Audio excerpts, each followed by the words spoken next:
เคเดี๋ยวมาฟังนำกันว่าเอ้ยหักเซากึมนี่เฮ็ดเวียกเกี่ยวกับหยังเพิ่นจึงฝากมาว่าให้ผู้นี้น่ะฟังเนาะ FC ผู้นี้เพิ่นติที่ว่าติเตียนบ่ได้ให้ฟังเนาะฉันอยากจะแบ่งปันว่าฉันทำงานอะไรและทำไมมันถึงสำคัญฉันเป็นนักสังคมสงเคราะห์หน้าที่ของฉันคือช่วยเหลือผู้คนให้คำแนะนำและเชื่อมโยงพวกเขาเข้ากับทรัพยากรต่างๆเพื่อให้พวกเขามีชีวิตที่ดีขึ้น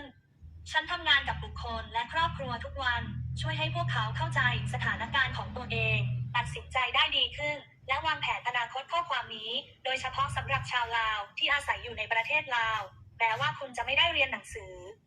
แม้ว่าคุณจะอ่านไม่ออกเขียนไม่ได้นั่นไม่ได้หมายความว่าคุณมีข้อจำกัดคุณยังมีความสามารถคุณยังฉลาดและคุณสบายดีพ่อแม่พี่น้องเนาะ FC บ่จะอยู่ฝั่งไทยฝั่งลาวพี่น้องเอ้ยหรือต่างประเทศพี่น้องอันนั้นดีๆก่อนกลับมาพบพ่อกับเซากึมคือเก่าเนาะหลังจากที่ว่าเซากึมก็พาน้องสาเนาะไปกินข้าวไปซื้อเครื่องเด็กแรกเกิดซื้อให้แม่ให้ลูกเนาะเมื่อวานนี้หลังจากที่กลับมาแล้วเนาะก็มีคอมเมนต์ที่ว่าเพิ่นมาเบิ่งในช่องนั่นแหละก็บ่หลายดอกก็มีคอมเมนต์เดียวที่ว่าคอมเมนต์เข้ามาช่องเซากึมเนาะและเอ้ยฮักเพิ่นก็บ่ค่อยเพิ่นเห็นเนาะเพิ่นก็บ่อยากให้เว้าใส่น้องสาวเพิ่นเพราะว่าเพิ่นก็ใส่เซากึมไปเฮ็ดแล้วเพิ่นก็คนมาเว้าให้น้องสาวเพิ่นก็บ่โอเคแล้วเซากึมก็อยากมาอธิบายเลยมาชี้แจงเพิ่นเข้าใจในคลิปนี้ว่าเป็นหยังจึงเฮ็ดเป็นหยังจึงเว้าบ่แม่นการที่เฮาไปหาน้องสาไปแนะนำนี่บ่แม่นว่าตำหนิติเตียนเนาะมันเป็นการแนะนำแล้วก็เป็นอีหยังจังใดที่มาที่ไปเฮาจึงเว้าอยากให้เพิ่นน่ะได้ดิบได้ดีหรือว่าเอาไปคิดนะพี่น้องอยากให้มีการพัฒนาในชีวิตอย่างนั้นนี่เนาะแล้วฮักเซากึมที่เพิ่นให้เซากึมไปเฮ็ดทำบุญแทนเพิ่นในการช่วยเหลือเขาหั่นซะแล้วก็เพิ่นอยากให้เข้าใจเนาะว่าเป็นหยังเพิ่นจึงเฮ็ดแบบนี้เว้าแบบนี้แนะนำแบบนี้พอเวียกงานเพิ่นเฮ็ดจังได๋และเพิ่นก็เลยบ่อยากโอเคในการที่ FC มาเว้าใส่เซากึมน่ะนะ FC บางคนเนาะบางคนที่เบิ่งคลิปน้องสาเมื่อวานนี้แล้วมาเว้าติเตียนแล้วเพิ่นก็เลยแบบว่าบ่อยากให้เว้าแล้วก็อยากให้เจ้าฟังคลิปนี้เนาะให้ฟังคลิปนี้แล้วเจ้าสิได้เข้าใจว่านะเอ้ยฮักข้อยได้เฮ็ดเวียกการเนี่ยงานอีหยังเพื่อว่าเจ้าสิได้เข้าใจเนาะแล้วก็เจ้าสิได้แบบว่าหยุดคิดหยุดเว้าที่แบบว่าหยุดปึกนะว่าเป็นหยังเฮาต้องเว้าให้เจ้าเปิดหูเปิดตาเปิดกว้างและชีวิตคนมันยังสิดีๆขึ้นเนาะหลายๆคนที่ประสบความทุกข์ยากหรือว่าเว้ากับสิ่งที่ตัวเองว่าเมื่อยท้อบ่มีการได้รับการศึกษาเนาะหลายสิ่งหลายอย่างที่เลือกบ่ได้มันบ่แม่นคนทำเลือกได้คันเฮามีจิตใจที่ว่าสู้แล้วก็อดทนกับการกับงานเนาะหลายสิ่งหลายอย่างถ้าเฮาบ่ขี้คร้านนะพี่น้องเพิ่นว่าน้องสาเพิ่นว่าน้องทงน้องสาเพิ่นคิดภาษาลาวได้พี่น้องคือสิเป็นคนลาวนี่ไปเบิ่งในคอมเมนต์เซากึมได้เนาะในบ้านนี่นะน้องกึมน้อง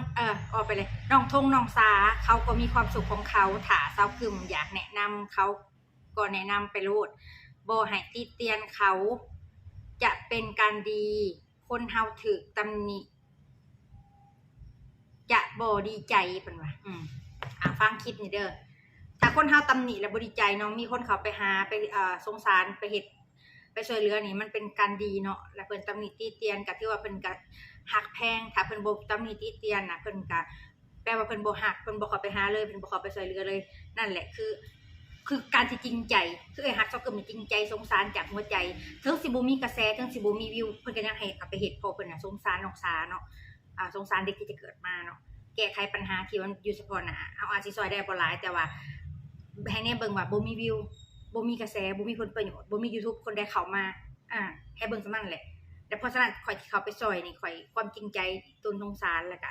จากหัวใจความบริสุทธิ์ใจด้วยความเฮ็ดบุญอีหลีเพราะฉะนั้นแล้วการที่ว่าติเตียนกันเว้ามันก็บ่ได้มันก็บ่แม่นว่าปัญหาจะต้องแนมหัวใจเขาที่เขาเข้าไปช่วยด้วยหัวใจ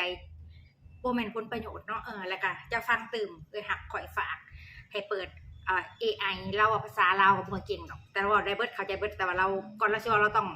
คิดก่อนเนาะเราบ่เก่งภาษาลาวเพราะเราใหญ่อยู่อเมริกาเราเป็นคนลาวนี่แหละเดี๋ยวเราเฮ็ดเวียกเกี่ยวกับหยังจะมาฟังเด้อแล้วให้ AI แปลให้ฟังให้ทุกคนได้ฟังแล้วก็ทุกคนสิได้ฮู้ว่าสิ่งที่เราช่วยเหลือคนมาตั้งแต่ปี2023ที่รู้จักกับเซากึมตั้งแต่เคสบ้านน้องอ้อมเนาะ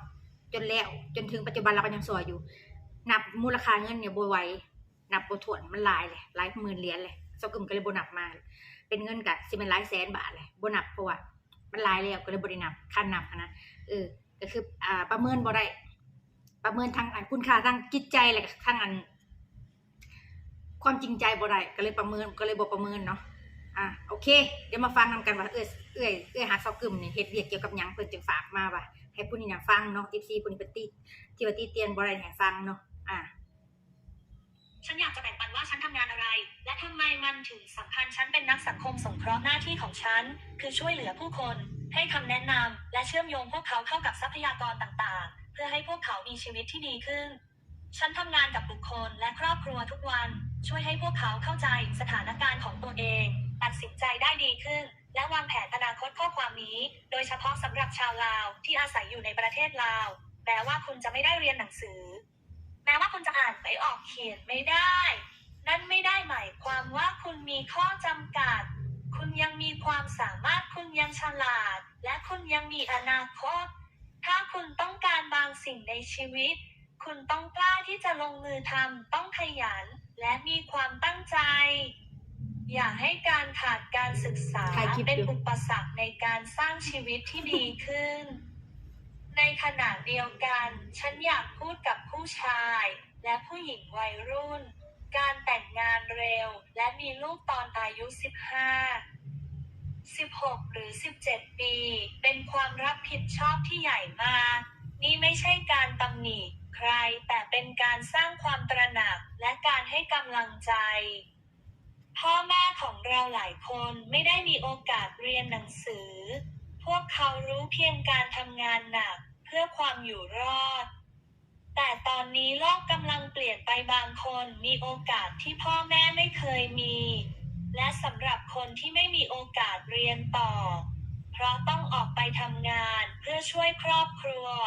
นั่นไม่ใช่ความผิดของคุณนั่นเป็นสถานการณ์ที่ยากและไม่ยุติธรรมแต่คุณยังสามารถเลือกทางเดินชีวิตของคุณต่อไปได้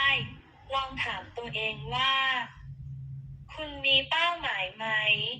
คุณมีแผนในชีวิตไหมคุณอยากให้ลูกของคุณมีอนาคตแบบไหนคุณอยากให้ลูกของคุณลำบากเหมือนคุณหรืออยากให้เขามีโอกาสที่ดีกว่าเช่นได้เรียนหนังสือและมีชีวิตที่มั่นคงการศึกษาเป็นสิ่งสำคัญแม้แต่การอ่านออกเขียนได้พื้นฐานก็มีพลังมันเปิดโอกาสให้ความรู้และช่วยให้คุณตัดสินใจได้ดีขึ้น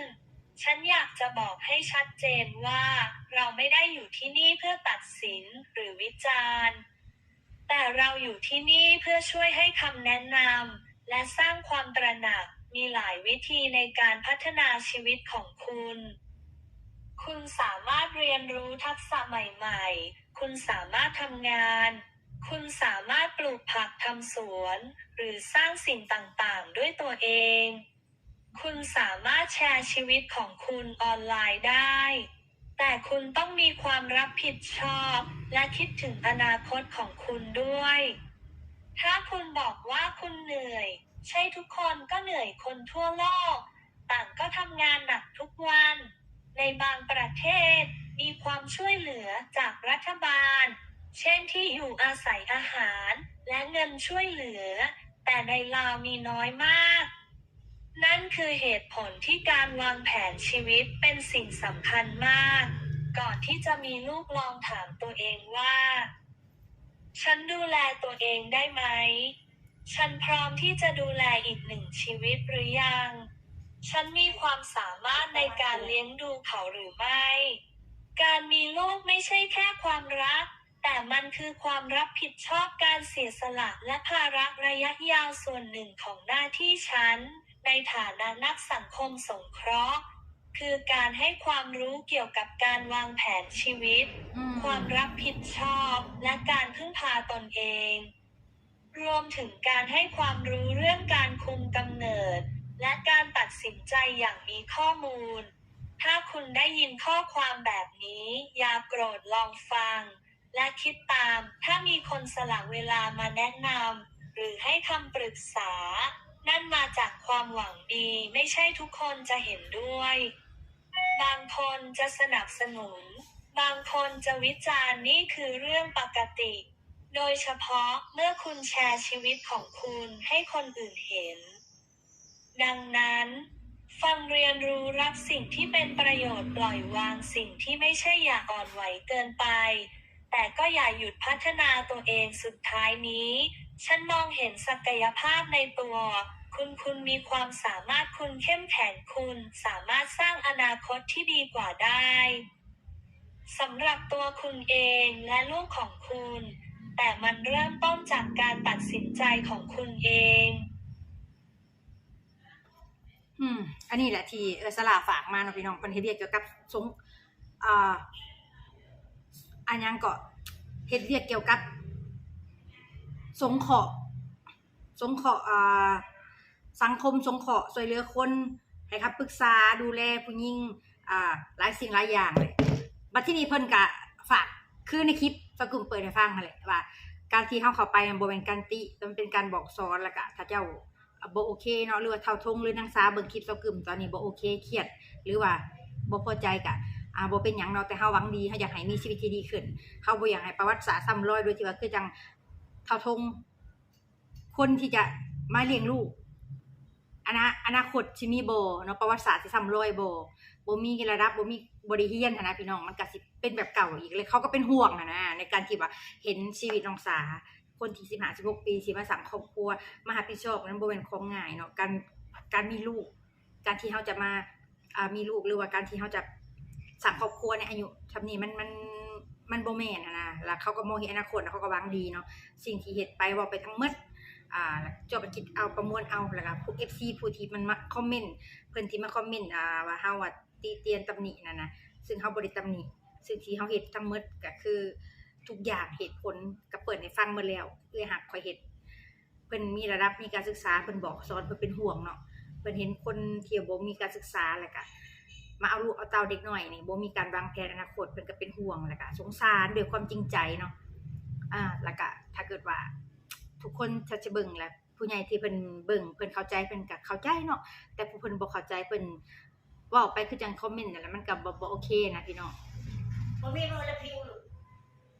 อย่าไปนักตะกี้นะบ่มีเฮาบ่ได้สั่งมาโอ้ยมาอยากได้เด้บ่มีทำอะไรบ่บ่ได้บ่อยากกินแน่อยากหยอกตาแน่บ่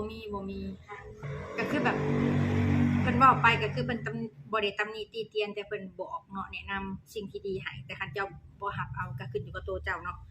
เฮาก็บังคับบ่ได้ดอกก็เซากึมก็บ่ได้ค่อยมีเวลาสิเข้าไปปานใดดอกค่ะเซากึมบ่สงสารเพราะคือพี่น้องเห็นนี่แหละบุดนึงสักความจากMessenger มาจากลูกค้ามาหาข่อยบ่ได้มีเวลาว่างปานนั้นทุกค